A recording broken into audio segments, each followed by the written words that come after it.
Sebenarnya tujuan dari obat hipertensi itu menjaga tekanan darah kita tidak terlalu tinggi. Karena kalau kondisi tekanan darahnya terlalu tinggi, kondisi tersebut bisa merusak ginjal. Nah, karena jantung harus memompa lebih kuat karena beban kerjanya meningkat, maka otot jantung bisa membesar atau kita kenal dengan hipertrofi ventrikel kiri. Hipertensi di beberapa orang bisa aja tidak bergejala, sehingga penyakit ini sering disebut juga dengan silent killer.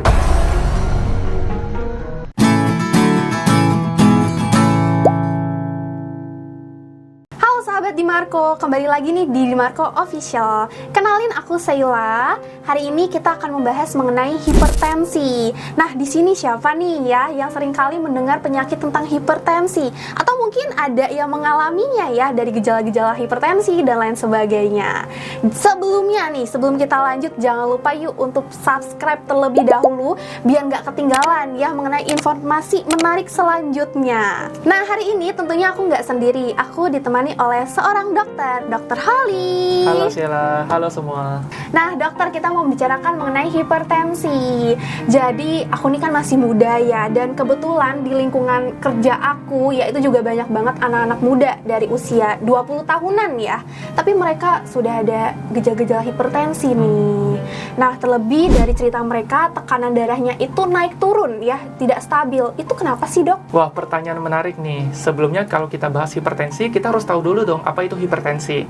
Jadi hipertensi itu adalah kondisi ketika tekanan darah dalam tubuh kita terlalu tinggi secara terus-menerus. Ketika tekanan darahnya terlalu berfluktuatif, baik tinggi ataupun turun, itu kita harus tahu dulu nih apa penyebabnya. Kita harus evaluasi penyebabnya. Oh, jadi tergantung juga dari penyebab-penyebabnya. Nah, mungkin dokter di sini bisa sedikit jelaskan ya, apa sih penyebab nih dari hipertensi tersebut? Nah, kalau kita ngomongin penyebabnya, sebenarnya penyebabnya banyak. Banyak. Iya, betul. Yang pertama misalnya penyakit anak muda sekarang nih, stres. Wah, stres. Iya, biasanya kalau stres itu bisa memicu tubuh melepas sebuah hormon yang namanya hormon adrenalin. Nah, hormon adrenalin ini bisa meningkatkan tekanan darah dalam tubuh kita. Itu Stres sering banget sih, dok. Iya, ya. betul. Apalagi stres tentang pacar gitu ya. Stres kerja juga Iya, mungkin ya. stres kerja. Nah, ya selain itu juga biasanya kondisi kelelahan atau sering bergadang itu juga bisa mempengaruhi tekanan darah kita gitu. Begadang nonton drama Korea ya, dok ya. Aku tuh dulu sering banget sih tidur jam 3 karena nonton sinetron, drama gitu. Oh iya. Jadi itu nggak boleh ya, nggak baik ya. Iya, tidak disarankan ya kalau itu. Oke, selanjutnya nih, ada lagi nggak?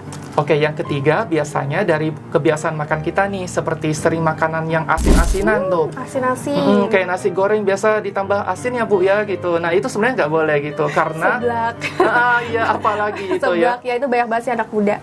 Betul, karena kalau misalnya kita makan yang asin-asin itu bisa mempengaruhi keseimbangan elektrolit dalam tubuh kita dan bisa mempengaruhi pembuluh darah kita. Apalagi ada kebiasaan merokok atau minum alkohol, itu sebaiknya tidak dilakukan. Jadi pola makan tuh penting banget ya, Iya, untuk penting menjaga kesehatan khususnya tekanan darah. Betul.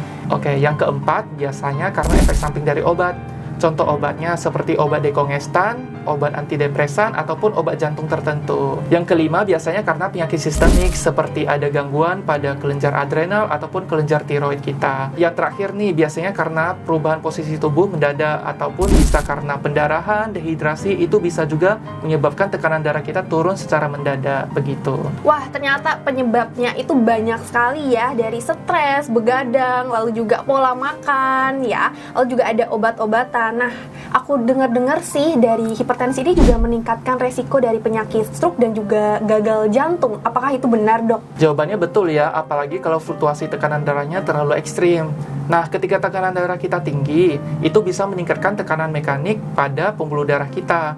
Sehingga kondisi tersebut bila terjadi secara berulang atau dalam waktu yang lama, bisa menyebabkan terjadinya mikrotrauma ataupun terjadi luka kecil pada pembuluh darah kita.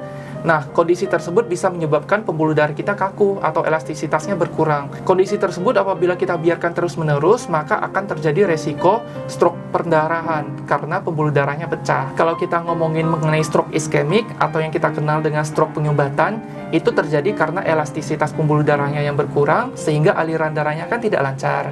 Nah, karena kondisi tidak lancar tersebut, maka akan terjadi resiko timbulnya plak pada pembuluh darah. Nah, ketika penumpukan plak kolesterol tersebut pecah, maka akan beresiko mengalir ke pembuluh darah otak kita. Dimana kalau misalnya sudah mengalir ke pembuluh darah otak kita, akan terjadi resiko penyumbatan, sehingga terjadinya stroke penyumbatan atau stroke iskemi. Oh, ngeri juga ya dok ternyata. Iya, betul. Tapi kalau misalnya kita ngomongin mengenai gagal jantung ya, kalau gagal jantung itu penyebabnya karena kan aliran darahnya tidak lancar. Tidak lancar. Iya, sehingga jantung harus bekerja lebih ekstra dong untuk pompa darah ke seluruh tubuh kita.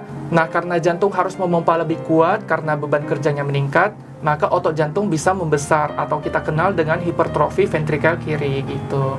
Nah, karena kondisi tersebut, maka seseorang bisa beresiko terjadinya gagal jantung. Wah, ternyata ngeri juga ya dok. Yang tadinya hanya tekanan darah naik turun nih, tidak stabil, ternyata bisa menyebabkan penyakit stroke dan juga gagal jantung. Betul. Aduh, kayaknya ini aku harus hati-hati nih. Tapi dari gejala awalnya apa sih, biar aku juga dan teman-teman nih tahu gitu ya, apakah terkena hipertensi atau tidak.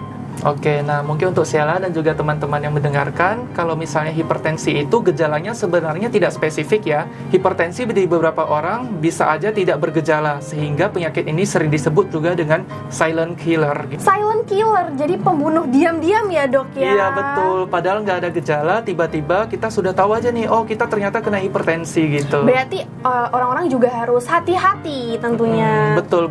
Nah, tapi ada beberapa orang bisa mengalami gejala. Oke. Misalnya bisa mengalami pusing, bisa mengalami jantung berdebar-debar, ataupun kelelahan. Jadi ada yang tidak merasakan gejala dan juga ada yang merasakan gejalanya. Betul, beberapa orang bisa ngalamin ada gejala, beberapa orang tidak mengalami gejala seperti itu. Karena kita harus lihat dulu kondisi apa yang dia alami saat itu. Nah, karena itu kita harus rutin cek tekanan darah nih, apalagi yang udah berusia di atas 40 tahun. Jadi rutin ya, Iya. itu penting banget karena bisa untuk mencegah juga ya. Jadi kalau kita lebih tahu awal itu kan juga lebih enak ya dok. Iya, betul. Nah, aku pernah baca nih, kalau untuk obat hipertensi sendiri itu harus dikonsumsi seumur hidup. Apakah itu tidak merusak ginjal? Nah, sebenarnya ini nih yang banyak salah kaprah, apalagi di masyarakat kita. Sebenarnya tujuan dari obat hipertensi itu menjaga tekanan darah kita tidak terlalu tinggi. Karena kalau kondisi tekanan darahnya terlalu tinggi, kondisi tersebut bisa merusak ginjal. Tidak hanya ginjal, bahkan bisa berujung pada kerusakan jantung ataupun otak. Oh, jadi bisa kemana-mana ya dok? Bisa ke ginjal, jantung juga, dan seluruh tubuh ya? Iya betul, karena kalau tekanan darahnya dibiarkan tinggi secara terus-menerus, maka kondisi tersebut bisa merusak ginjal, karena pembuluh darah ginjal kan akan rusak, sehingga fungsi ginjal akan menurun. Kondisi tersebut beresiko terjadinya kondisi gagal ginjal. Menyebabkan penyakit lain jadinya ya? Iya betul, bisa terjadi kerusakan juga pada otot jantung ataupun pada sel saraf di otak kita. Wah, bahaya banget dong ya. Iya, hipertensi. Ternyata aku harus lebih menjaga kesehatan aku nih. Iya betul. Nah, mungkin di sini juga ada nih tips-tips dari dokter ya, selain kita harus mengkonsumsi obat-obatan, apa sih yang harus kita lakukan untuk menjaga tekanan darah agar tetap stabil, lalu juga agar peredaran darah kita tuh lancar? Nah, tadi kan saya sudah sebutkan beberapa penyebab dari hipertensi. Jadi, supaya kita terhindar dari hipertensi, kita harus juga nih menghindar dari penyebab hipertensi tersebut. Nah, contohnya tadi adalah kita harus atur pola makan kita. Seperti yang pola makan yang biasanya sering makan garam-garam, kita harus batasin nih, satu hari maksimal 5 gram per hari saja, atau kadarnya kurang dari 1 sendok teh per hari. Oh, berarti cukup di 1 sendok teh per hari ya dok? Iya betul, disarankan sih di bawah itu ya, berarti di bawah 1 sendok teh per hari. Wah, aku sendiri ya selama ini makainya banyak banget dok. Yang Wah. penting rasanya asin aja. Jadi mungkin ada kali ya 2 sendok makan per Wah, hari. berarti harus dikurangi Harus nih. dikurangi. Iya, betul. Belum lagi kan jajan di luar ya, kita kan nggak tahu juga ya untuk konsumsi garamnya tuh berapa banyak. Betul, dikit-dikit lama-lama jadi bukit gitu. Untuk tips yang kedua ada lagi nggak dok? Nah, selain itu juga kita harus berolahraga nih secara rutin. Sarannya biasanya 30 menit per hari saja. Jadi dalam 1 minggu sebaiknya olahraga sekitar 5 hari ya. 5 hari ya dok ya, selama seminggu. Aduh, aku aja boro-boro dok, 1 minggu aja tuh rasanya berat banget mau olahraga.